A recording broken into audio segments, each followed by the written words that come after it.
Crash! Time. Welcome back, everybody, to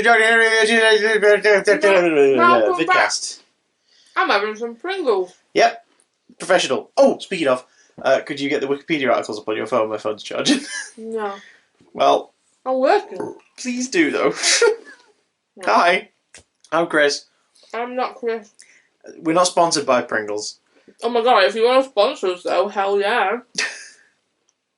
You're watching Videocast. The sour cream and onion ones, please. We've been going through Doctor Who from the very beginning in terms of what's officially available to watch on DVD or download or what have you. And hallelujah! Look what we got here! We're on to Series 4, but before Series 4 begins proper, there is, of course, the first multi-Doctor story of the modern era of the show. Yeah. Albeit a very small one, a little Children in Need film. Oh my god, last 2007. Last time we got one of these, of course, was the Children in Need 2005, the scene between the Doctor and Rose set for the Christmas invasion. And this is kind of the same thing, although this is set within the last minute of the Sound of Drums, Last of the Time Lords. Mm-hmm. It literally happens in the blink of an eye during that scene. It does. Meaning that thrice, gentle viewer, thrisely do we see the Titanic crashing through the wall cliffhanger. In last episode, at the end of this one, and at the start of the next one. Yeah. Not Chris. Yeah. What's the plot of Time Crash? Son? So, something wibbly wobbly happens, and the Doctor's like, "Oh, TARDIS, what are you doing, you silly thing?" And as he's trying to fix things, he bumps into somebody, and they're both like, "Oh, sorry, excuse me." Turns out that it's Peter Davison's Doctor. Mr. Davison with his beigey ways. And it turns out that two TARDISes have crashed into each other. A time crash, if you will. If you will. And the crash has altered Peter Davison's Doctor a little bit. The time differential, I think, is the throwaway line. That's why he looks a bit older.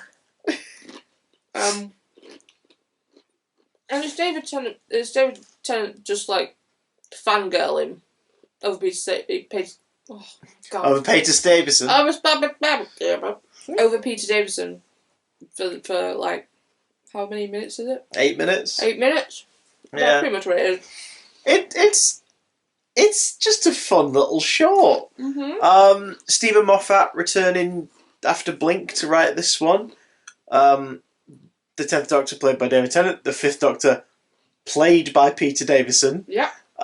There's a wonderful little confidential episode, which I don't know if it's on this Blu-ray set actually, but it's on YouTube, about the making of this one. That was on the Red Button, the night of Children in Need that night, which I watched the other day for a bit of context. And it's interesting because it's like, aside from obviously being older, it looks like the 5th Doctor has just like popped out of one of his stories and been popped into this one in terms of like how he looks. And it's amazing because only a couple of the costume items are real ones. Others are either replicas, or I think the jumper was specially made for the short because they couldn't quite find one of his originals. Right. The pants are his, but the waist, they fit him perfectly now, or at the time of filming, because the waist had been taken out on them and a couple of inches added onto it the last time they were used on screen, which was by Colin in the Caves of Androzani and the Twin Dilemma. Ah! So they found the pants, they're like, oh, we're going to have to adjust them. And it's like, no, because they already were, because Colin was a bigger build than Peter was. So the last time they were worn, they were adjusted for a bigger build. And they fit Peter by this point in his life. So it's like, oh, well, there we go. Boom. Oh my God, perfecto. Yeah, it's just cute. Time Crash is cute. It's the show's first massive acknowledgement of the classic series. Like, we've had nods like the Diary and Human Nature and things like that, but this is the very first time, and first time. I mean, obviously, the school reunion with Sarah Jane, but like this is the first time where it's like, hey, iconography. This is all that this is about. Yeah. K9's a part of School Reunion, K9. but the Cybermen and the Daleks, returning villains are all heavily redesigned, or they've gone through a change of some kind. Whereas this is just no, it's the Fifth Doctor. Right down to Graham Harper directing, because he directed both in both eras, but he directed the Fifth Doctor and the 10th Doctor, so it's like that's brilliant. And the music.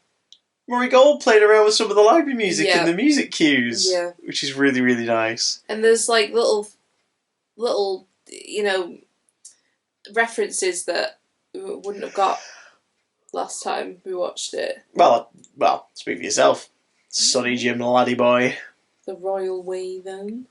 But yeah, I know what you mean. Like, just little extra stuff. Like, you probably a million times had seen this and never batted an eyelid, but he said, like, so where are you now? Nissa and Tegan? Yeah. Like, and the cloister bell. Going off as a sign of danger, yeah. And it's like, that was a big... not a big... Is that the first time the cloister's gone off in the modern era? Yeah. I think so, yeah. And, so I was like, oh, I understood that reference. This is probably one of the most quotable entries into the Doctor Who canon as well. This is one that I see quoted a lot within sort of the fan social media. Just certain phrases, things like, what's it? Look at me, I'm wearing a vegetable, and things like that. 2 minutes to Belgium. Like, there's a lot of... In this 8 minutes, about 7 minutes of it is purely dialogue, and Stephen Moffat doesn't waste a second of it. Yeah. Like, it's a really, really good, short, silly adventure. With one slight continuity cock-up, which is... Fifth Doctor can't figure out how to solve it before they blow a hole in the space-time continuum the size of Belgium. Sorry, enjoy my itch then. What a treat. The 10th Doctor knows how to solve it, not because he's figured it out just now, but because he remembers it happening when he was younger.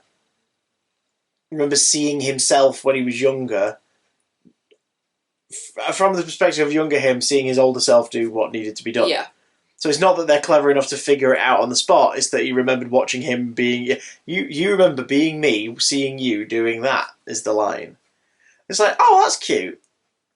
But wait. Except, haven't all the multi-Doctor stories so far set up the idea that whenever the Doctor is in proximity to themselves, their memory of it all is purposefully kind of hazy to maintain the time stream, so it can't be interfered or played with?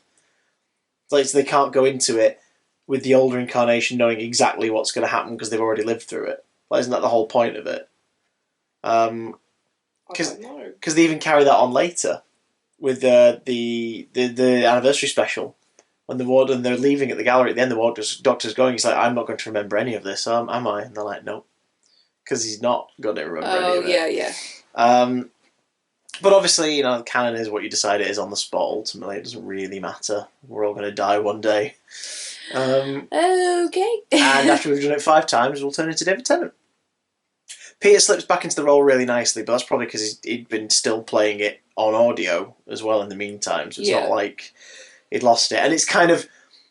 I noted this time that having watched him be so irritated by his companions in his era, so wound up by them, the reason he's so angry here isn't... Can't blame him. Yeah, well, the reason he's so angry here isn't because it's like, everything's going horribly wrong, we need to get out of here. Just that. It's probably because, here's another young idiot just, rattling on with himself and, not listening to me. That's interesting. The Doctor's aware of Linda. Yeah. London Investigation Detective Agency. Yeah. References to the Master. She still have that rubbish beard. No beard this time. Well, a wife. It's just cute. And like you said, it's David Tennant was born sort of into Doctor Who with Tom. Peter became his favourite Doctor. I don't understand that. What do you mean?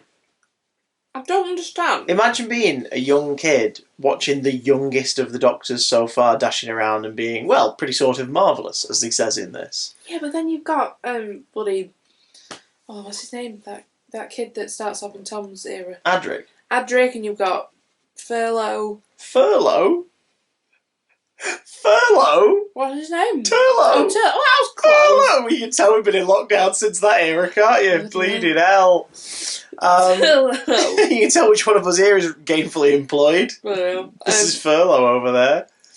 Yeah, I just I don't understand. Shut up. I don't understand how anybody could watch that and think, "Oh yeah, they're great." You weren't a 7-year-old boy in Scotland Well, who I was am obsessed now. with it, so. And I don't understand. But I love that, and that's the only thing that sort of reminds you that this is a charity special. Is the bit where he's like, well, you know what, Doctor, you are my doctor. It's like, because the Doctor this conversation wouldn't be happening unless this was a little fun charity special that's going, hey, we're not going to steep this show in a bunch of callbacks, but for this short charity special, go on. We'll do one big callback and we'll have a past Doctor and it'll be really cute. Yeah. But it does still thematically work, because the 5th Doctor's not seen the shit that the 10th Doctor's seen. He's not committed a double genocide yet or anything, so... Double genocide. Fair enough, do you know what I mean? Fair enough if he's like, you are my Doctor. I wish I was still you. You haven't lived through the horrors yet. Then I'd buy it. Time Crash is cute as hell. It's just a fun little thing. Yeah, and I can only imagine what it was like for people who were kids when the original run was on. I mean, it was special for me having grown up with repeats and DVDs of the original series, but can't imagine what it was like being a kid and then watching it watching this short with your kids. That must have been lovely. To sort of realise the gap was bridged. Uh-huh. What do you think of Time Crash? Have you seen it? If not, dudes, it's on the DVD set for Series 4, but it's also online because it was a charity special. It's bloody everywhere. Go give it a watch. So you've got no excuse. That's your homework. Go and watch it. It's nearly Christmas while you're watching this. I mean, for us, it's May. But we're going to be back in a few days because we're going on a voyage. We're going on a trip in our favourite rocket ship. The HMS Titanic. I don't know the words. We'll see you again in a minute. Bye. Literally, because we're recording these two back to back. Bye!